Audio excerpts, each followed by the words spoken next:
And today's guest is Tanya Hallett. Tanya, how are you? I am bursting with fruit flavour, Tom. How are you? Oh, fantastic for a lovely, what is it? Tuesday. A Tuesday. lovely Tuesday, Tuesday at 48 lunchtime. degrees. Yeah. Been awesome weather, hasn't it? Just It's just brilliant. I'm just living my best life, Tom. thank, thank God for air conditioning. That's all I can say. Whoever invented air conditioning, I just want to nominate them for a Nobel Prize this year because Actually, that is an epic idea because air conditioners don't like people who have made and invented air conditionings do not get enough airtime, do they? And they're really important. we used to call when it was appropriate to give workmates nicknames at work. We used to have a bloke called Air Conditioner because he basically his behaviour was so awesome it just took the heat off the rest of us. That is epic. I love that. All right, now Tanya, it's been a while since we've spoken to you. What's been going on with you in your world while since we last spoke to you? Well, lots has been going on in my world actually. So I've been doing a lot of work in the trauma informed space and doing lots of work around vicarious trauma and managing burnout. Hmm. And now I also implement Lego serious play into my training sessions, which is a bit of an interesting take on trauma, I must say. Good. Tell me about Lego Serious Play. So Lego Serious Play is it's awesome. So basically, in layman's terms, this is what it is. You get given a sack of Lego, and the Lego is all random pieces, and it's got people and animals and all different bits. And you get given questions in the Lego series play session. So you get given questions and then you have to build around the question. And then everybody in the group at the table shares and talks about their build. And you'd think that you think this doesn't work and it doesn't give you insights, but actually, because of the way this has been designed, people think with their hands. So they're not overthinking their answers and they're actually able to go a lot more deep into their answers and into the information that they can give you. And they get a lot more insight into themselves and their team members. So last year I did the facilitation course in it and I've just fallen in love with it and used it ever since. And I use it with nearly all my training now. What do what do businesses use it for? Yeah, that's a really good question. So you use it for team building, you use it for strategy planning, you use it for if you've got a particular problem that you're trying to work a way around. It allows a lot of creative thinking and problem solving. So like a question might be, like you might start. So here's an example. I did it with about 70 educators on mental health a Hmm. while back. And one of the questions I asked them, so you warm up with the questions. And the first question is kind of like, well, build a tower with you in it that says something about yourself. And then people build a tower and it allows them to kind of warm up and talk about themselves. And my last question for that particular session was, well, build what's keeping you up at night. And Ooh. people could go as deep or as like shallow as they wanted to go with the question. So so we had one particular table where one person built a toilet because what kept him up at night was the fact that he had to keep getting up to the bathroom to wee. And then another lady built a garden, and the people at the table were like, "Oh, tell us about your build. Tell us about this garden." And she said, "Well, my father passed away a few months ago, and what keeps me up at night is the fact that I can't keep the garden up the way that my father Mm. used to." And it just sort of reminds teams to check in on each other, and it teaches you something about your team members that you don't know about already. Because unlike someone saying, well, what do you think your strengths are, and building a tower, and just sort of writing that down on a piece of paper, you're building and you're using your hands to think. So it works really well with people who are kinesthetic learners because not everybody Mhm. wants to sit down with a piece of paper and a pen. It doesn't work for everybody. And being able to think outside the box and people being able to reflect, you need people to kind of play around that and you need people to be creative. So it's being used all over the world. It's been used in Europe for years where people like businesses do full on like strategy planning, team building sessions with it. But you can use it for so many different things. It just gives people a lot of insight into each other, and it gives people insight into what the problems are their company may be having, or what problems the team are. And it allows people to kind of envision, what do they want it to look like, and then how do they get there. But Cool.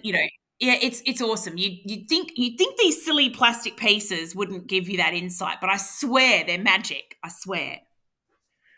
Yeah, yeah. I can just a few questions. Have you come across yet any sort of like cranky old men like me who would basically just refuse to participate in this? Can I call it childish or something like that? I've come across a couple. I don't know that I've come across a couple of people that have been a bit sort of reluctant to engage. But when I set these workshops up, there are rules that have to be set up for it to work. And one of the rules is you have to build. You share what you want to share. So you don't have to share more information than what you want to share. But everybody has to build. So, because those rules are kind of set in the beginning, and because people talk about the build, not the person, it's creating that net of psychological safety for people. So we're not having one person be vulnerable and one person not. We're having everybody participate. So it just makes it safe for everybody. So that's how Lego Series Play is set up. You have to follow those rules. Otherwise, the psychological safety isn't there for the workshop to do the sharing. Mm. So I've come across a few people that weren't too keen on the idea, but you get into it, and people started to have so much fun that they kind of they just forgot that they were playing with pieces of Lego. And yeah, it works out really well. You've always got your skeptics, Tom. You've always got your Mm. skeptics. Yeah, yeah, yeah. The other thing is, would HR be sort of hovering in the background, trying to identify, I don't know, the the lovely psychopaths in the group who do strange things with their Lego figures? Look, I think that is. I just love that question. I actually love that question. Well, generally, because psychopaths are actually so good at presenting such a completely different image to the people they work with, if they know they're being watched, they're generally quite good at behaving in the way that they think they need to in order to win favour of the group or the managers. And often with like a Lego Series Play session, you'll have the managers in there with the workers, so you've got everybody in there together. And so because of that, people sort of have to, they have to play ball a little bit. But I love that question. I've never seen it. I have never seen anyone do anything really psychopathic. But you know what? It could happen.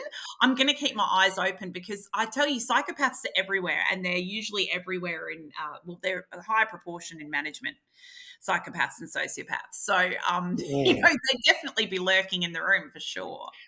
I'm just wondering if we identified one, is that a positive promotional trait we want to encourage, or is it or is it a negative one in this day and age? I mean, this is this fascinating thing. So I was listening to a guy.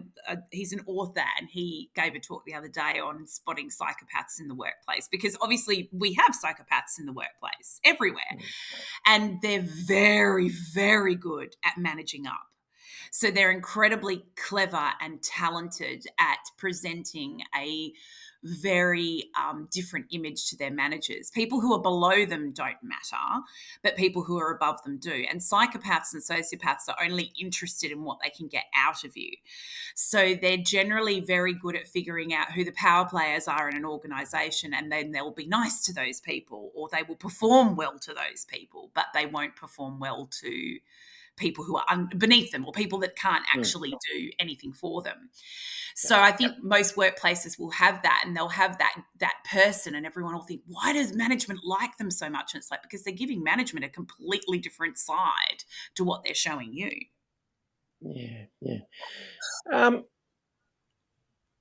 could you use Lego or something similar to help, I don't know, come to the crux of a matter in like an investigation? I know with police, particularly when they're, you know, use, or that they're interviewing children, for Mm. example. They Yeah, use like a play childish therapy. things, so that the Yeah. people can children can actually represent things that they don't really want to talk about in the Mhm. first person.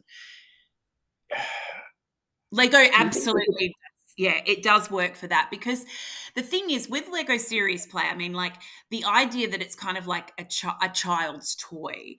I mean, Lego is being used now by adults who it's used a lot for mental health. Actually, it's used a lot for PTSD sufferers because of the when they follow a build, they can follow it sort of piece by piece, and they can put the build together, and it actually gives them something to really focus on. So and it gives them a task they can achieve. So mental health wise, it's recommended as something for people to do as adults to play and to still look after their mental health.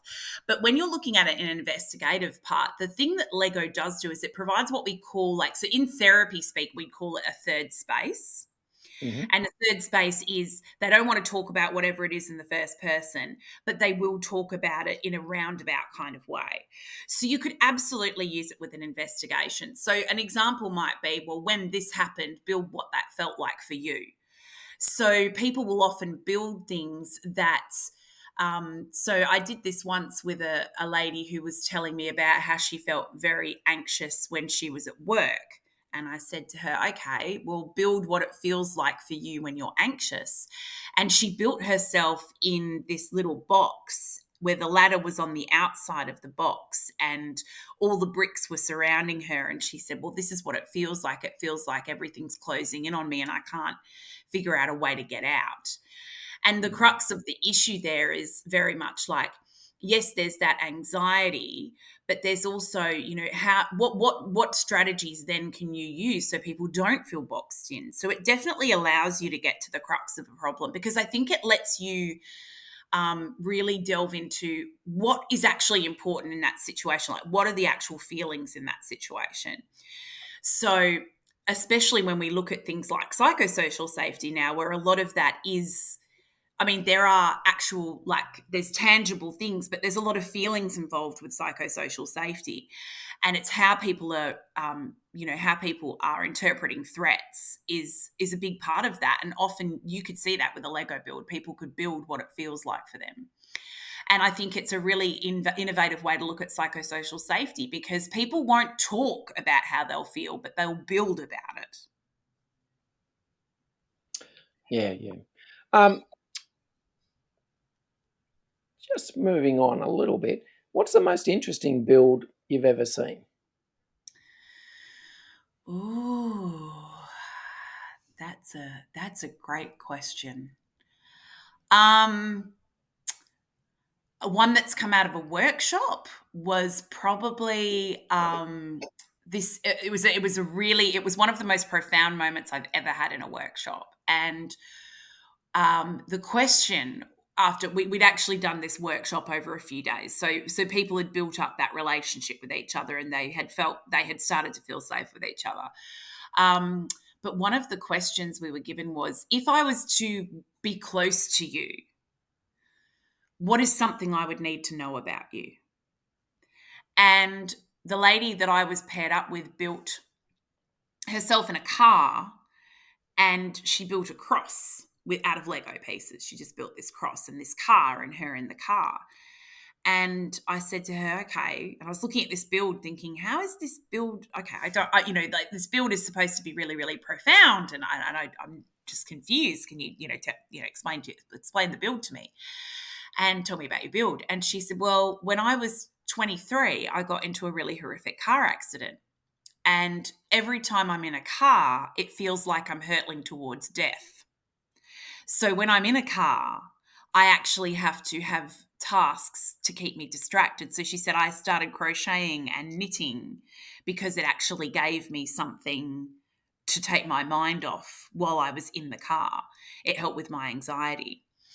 And that's probably one of the most profound moments, one of the most interesting builds. And this particular lady also had done some amazing work. Like, I've known people who have built their life story out of Lego as well.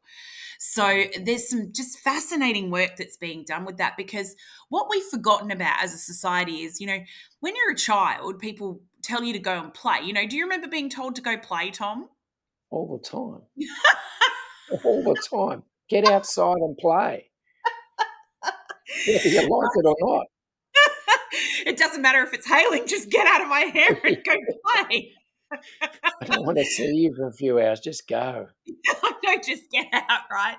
And the thing is, it's like, when we hit kind of like those teenage years, it's like people sort of tell you, oh, well, you don't need to play anymore because now the serious stuff starts. And that's also, funnily enough, when people also, when kids, especially, if you start looking at if you start tracking their mental health, it's when they sort of hit those teen years that their mental health often takes a massive nosedive. And a lot of that is because they're not being given permission to play anymore. They're not being told to play outside. Now, the way we play as an adult is obviously different to how we play as a kid, but it's actually crucial for us, for our creativity, for our mental health, for our problem solving skills. Like, if we don't play, it's actually really bad for us. And what that play might look like could be like, you being part of a golfing club or a football club or playing ice hockey like my husband does, or, building Lego models. Like, it doesn't matter what the play is, but you've got to be doing something where you feel like you can just play and be creative and have fun. And there's no other reason for it other than the fact that you're just doing it for fun. Yeah, yeah. All right. We might leave it there today, Tanya. Can I get you to come back on and talk about narcissists some other time? Oh, I'd love to do that. Fantastic. It's been, as always, a wonderful pleasure speaking to you, and really look forward to speaking to you again next time. Thanks for talking to us today about Lego Serious Play. Oh, thank you so much for having me, Tom.